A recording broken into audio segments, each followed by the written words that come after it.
Saudações, gente bonita, mestre Leider aqui. Agora são 8h30 da manhã em Goiás.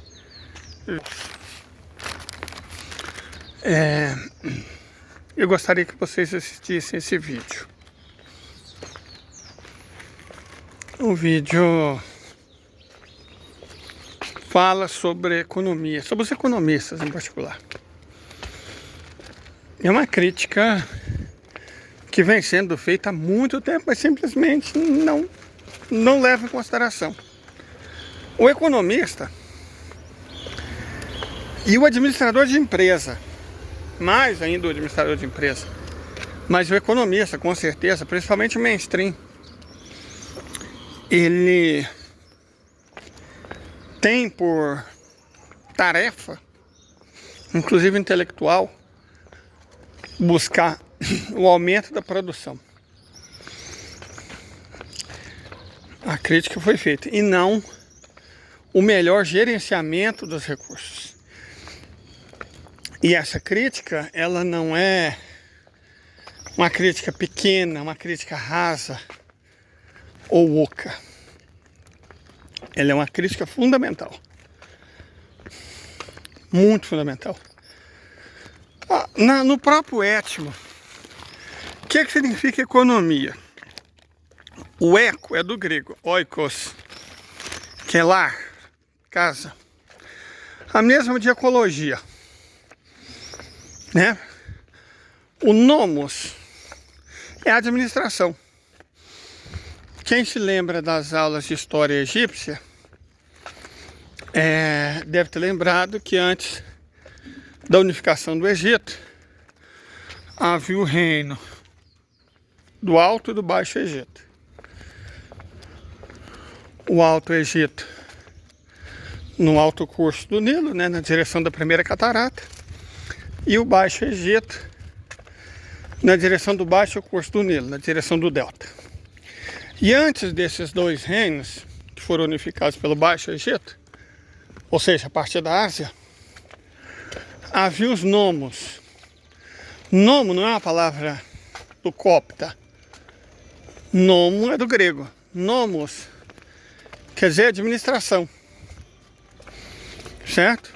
Então, economos. E o ia, que você vê em geografia, sociologia, arqueologia, é uma partícula que indica ação.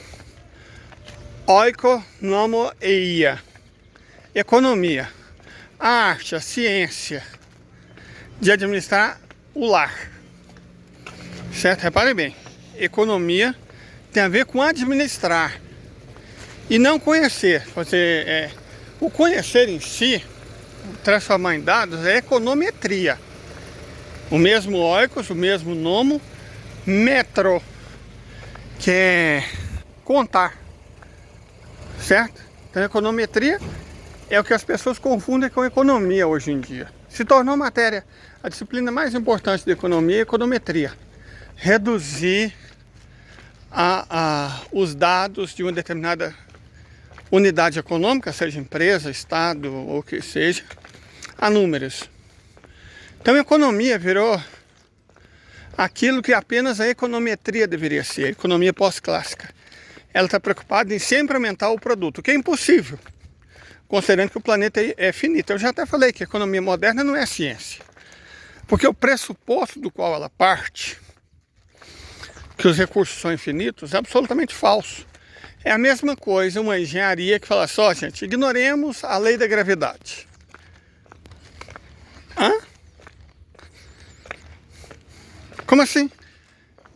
Uma engenharia civil que ignora a lei da gravidade? Ou uma engenharia mecânica? Não, vamos fazer o seguinte, ignora a lei da termodinâmica, os princípios da termodinâmica. Hã? Ou a engenharia elétrica que dissesse, não, podemos ignorar as equações de Maxwell e as leis de Ohm. Hã? Como assim? Como é que você ignora o básico, o essencial? Então, no mesmo sentido, é uma economia supostamente científica que ignora que os recursos não são infinitos.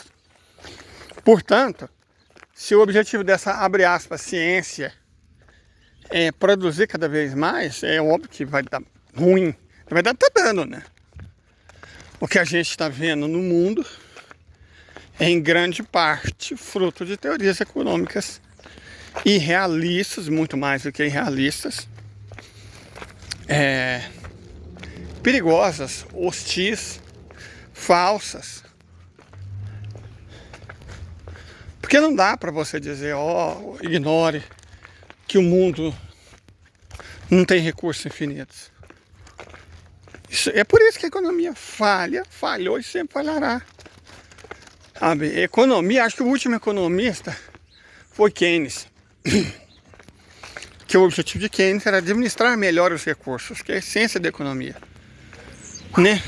A partir de Keynes, e já antes dele, desde a época dos marginalistas, os marginalistas que surgiram nos Estados Unidos, foram os primeiros desses merdas a destransformarem, vamos colocar assim, a economia de ciência numa crença, numa espécie de astrologia socialmente referendada.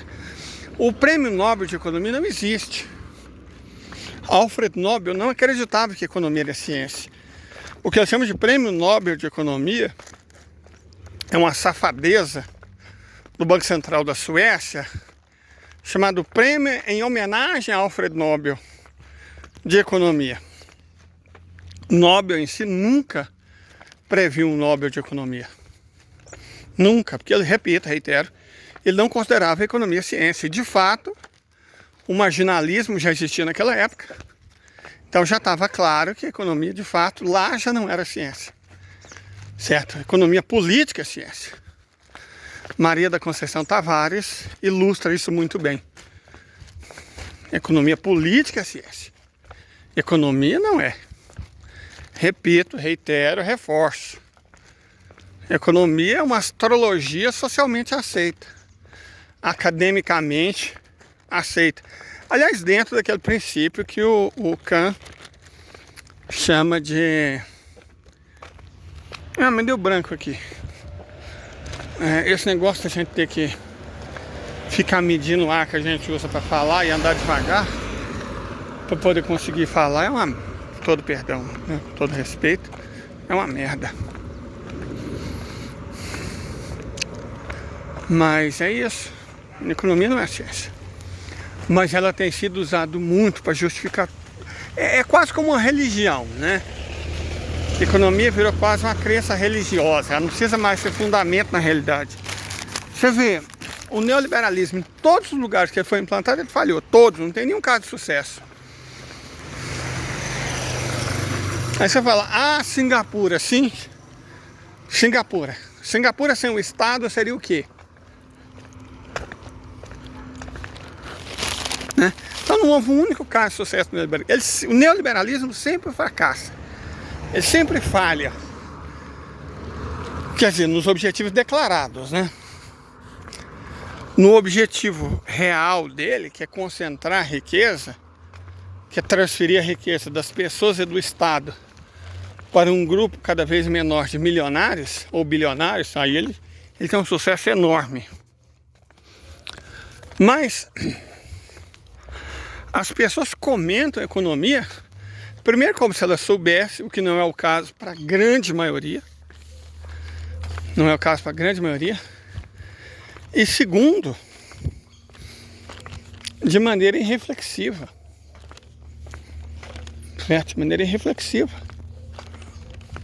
Não é a ciência. Mas as pessoas creem. Você vê um cara como um advogado, o golpista, né, Michel Temer. É igual uma casa.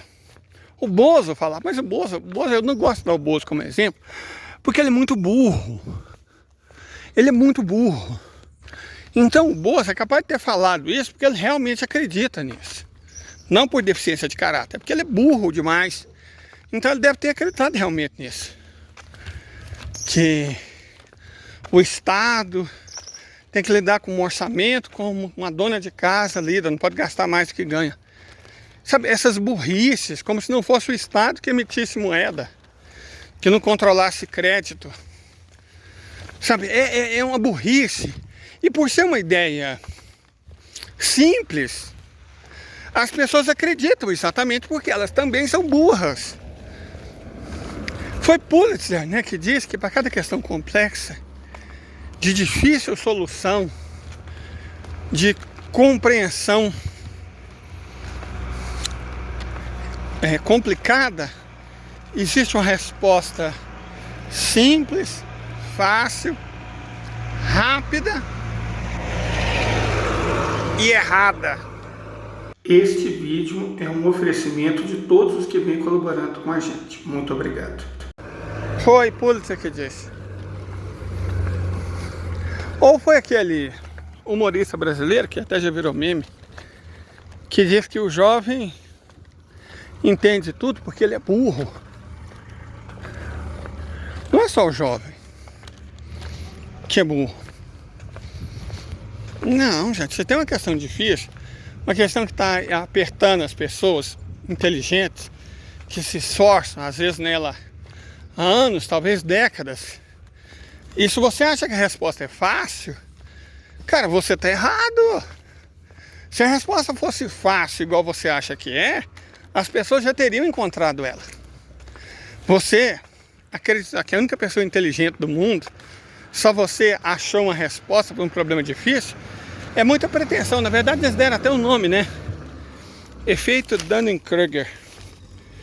Quando a pessoa, ela entende, acha que entende tudo, e por isso se acha mais inteligente, muito mais inteligente do que realmente é.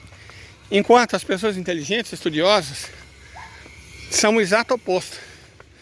Quanto mais elas entendem de um assunto, menos elas se sentem seguras a falar sobre esse assunto.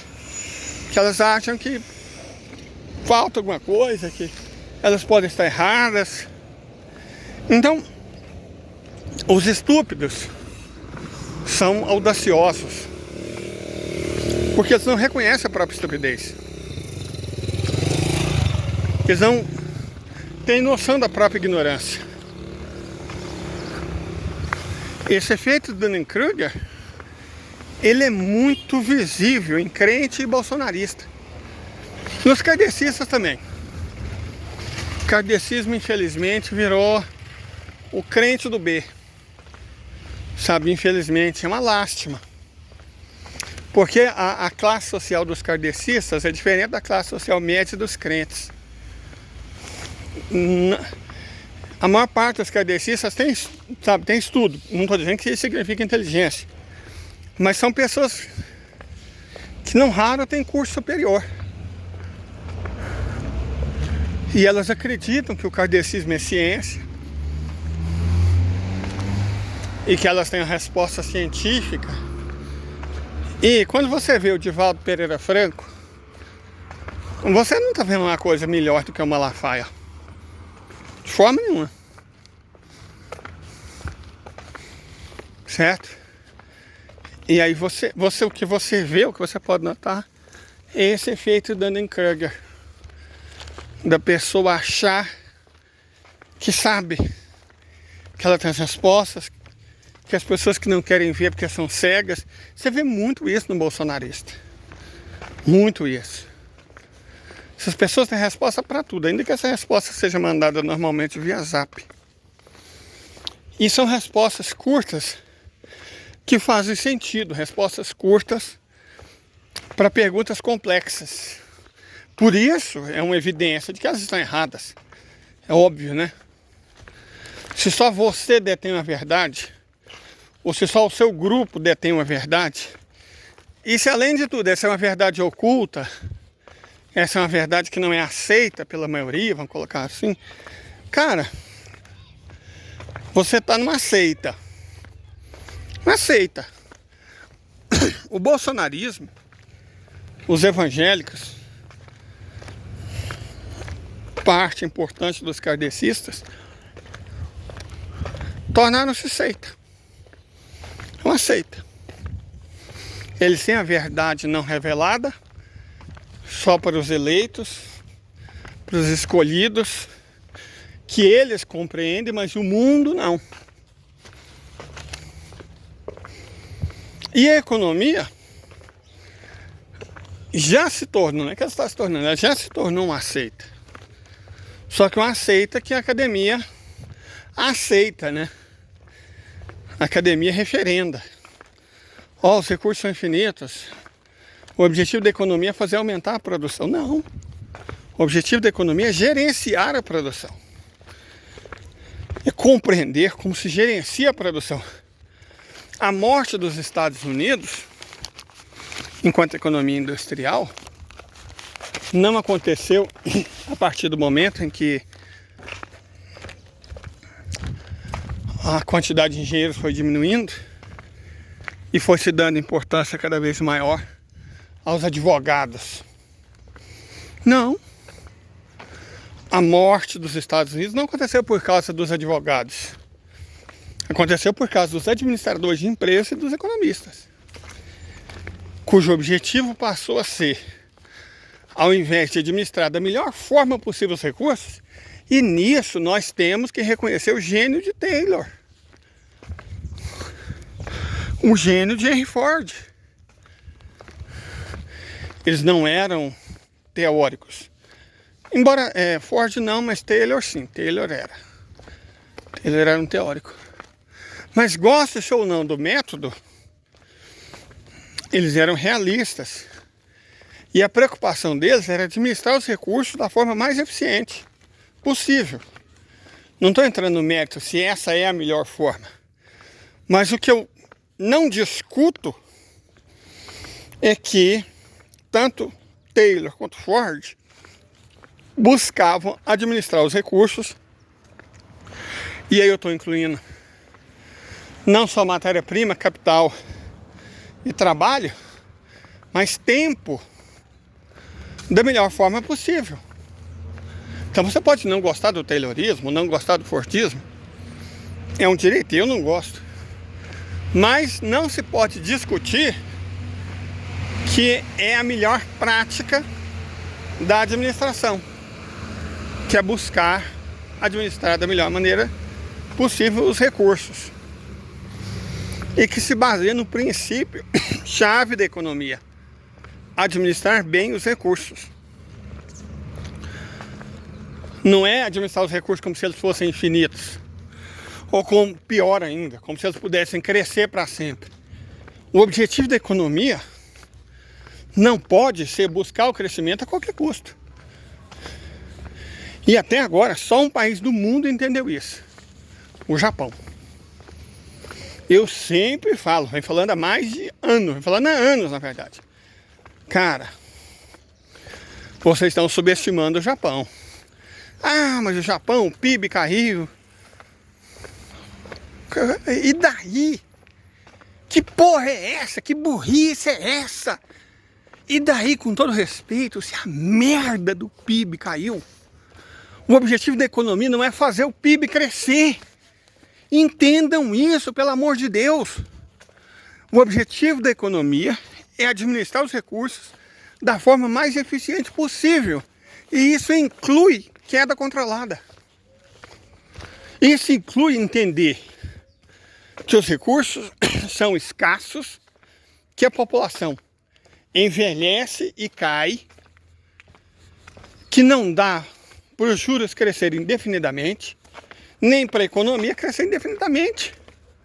O Japão, mais até do que a China, e olha que vocês sabem que eu pago pau para a China, é a única economia desse planeta que entendeu. Como é que rolinha boba? Ah, gente, ela tá atrás de alguma coisa. Posso estar empatando a comida dela, vou afastar. A única economia desse planeta que entendeu o objetivo da economia. E o objetivo da economia, vou repetir mais uma vez, é administrar os recursos da melhor forma possível. Não é tentar fazer com que eles cresçam indefinidamente, porque isso não é sustentável. E ponto. E ponto, gente. Inclusive violaria a lei da termodinâmica. Se vocês precisam de um argumento absolutamente irrefutável, é esse. o crescimento infinito viola duas regras invioláveis da natureza: o princípio de Lavoisier e as leis da termodinâmica. Como assim o princípio de Lavoisier? Eu vou explicar de uma maneira que todo mundo consegue entender. Estava tendo recentemente uma treta, duas tretas envolvendo boleiras. Uma primeira treta, mais bem-humorada, é a que fala que a boleira cobra 150 por um bolo comum e 3.000 pelo mesmo bolo se for para casamento. Isso é só engraçado. Mas a outra é mais séria. A pessoa vai encomendar um bolo na boleira e ela não pode falar para você quanto o bolo vai custar, porque ela não sabe quanto o bolo vai pesar. Quando eu vi pela primeira vez isso, eu falei, cara, como assim? O peso do bolo é a soma do peso dos ingredientes. Lei de Lavoisier. Se você coloca 2.000 gramas de ingrediente, você vai ter um bolo de 2.000 gramas. A matéria não é destruída. Mas por alguma mágica, as boleiras parecem... Não é que elas não sabem disso, elas parecem acreditar que, no caso dos bolos, a lei de Lavoisier não se aplica. Tipo, você coloca 1 kg de farinha, 200 gramas de manteiga, 200 gramas de açúcar, 300 ml de leite,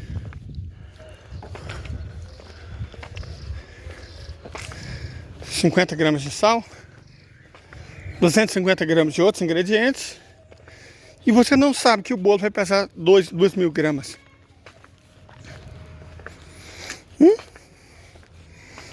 Como assim?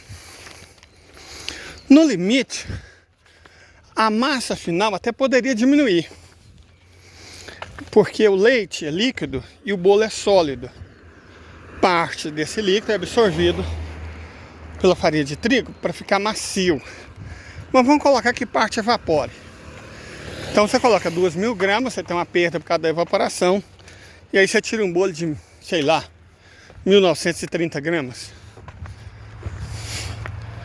Mas o bolo, nunca, jamais, em nenhuma circunstância, o peso dele vai ser maior do que a soma dos ingredientes. Ele pode apresentar pequenas perdas, principalmente água, mas nunca aumentar. E qualquer um que entende de confeitaria sabe que você não mede uma receita igual era antigamente. 2 chávenas de farinha, uma chávena de leite, meio copo de manteiga, 2 colheres de açúcar. A confeitaria é feita em gramas. 1.200 gramas de farinha, 400 gramas de leite, 180 gramas de manteiga e por aí vai. Exatamente porque você mede em chávena. As chávenas, elas têm todos o mesmo volume. E mais, mesmo se houvesse 3 chávenas de marca diferente, que me dissem, uau, cachorro bonito, que me disse a mesma quantidade de leite. O leite desnatado pesa o mesmo que o leite semi-desnatado? Pesa o mesmo que o leite integral? Não. É Lavoisier. É por isso que a confeitaria, a cozinha de um modo geral, você faz usando como unidade de medida gramas. Quantos gramas você precisa?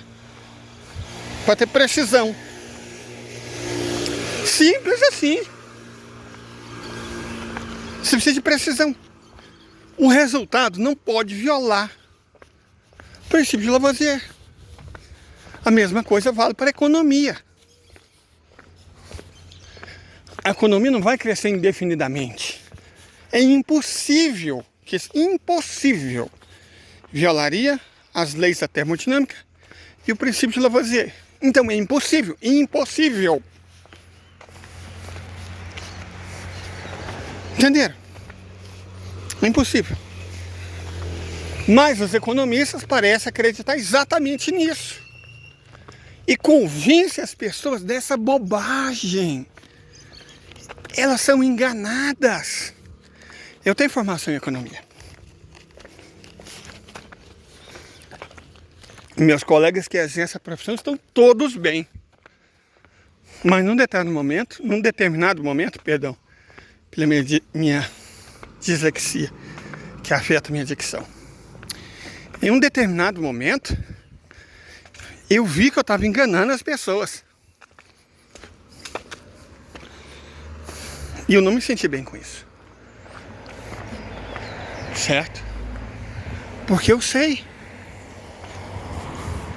Muitas das coisas que eu estava prognosticando eram bobagem, eram mentira. As economias vão todas se desenvolver. E o desenvolvimento na cabeça desses panacas é crescimento econômico. Cara, Mestre Leida vai mandar real para vocês. Não é assim que a banda toca. Inclusive eu não sei qual vai ser o resultado do meu exame, nem o que vai acontecer com a minha vida daqui para frente. Mas curtam, compartilham, pelo menos guardem esse vídeo. É importante que as pessoas saibam disso. E tenham um bom dia.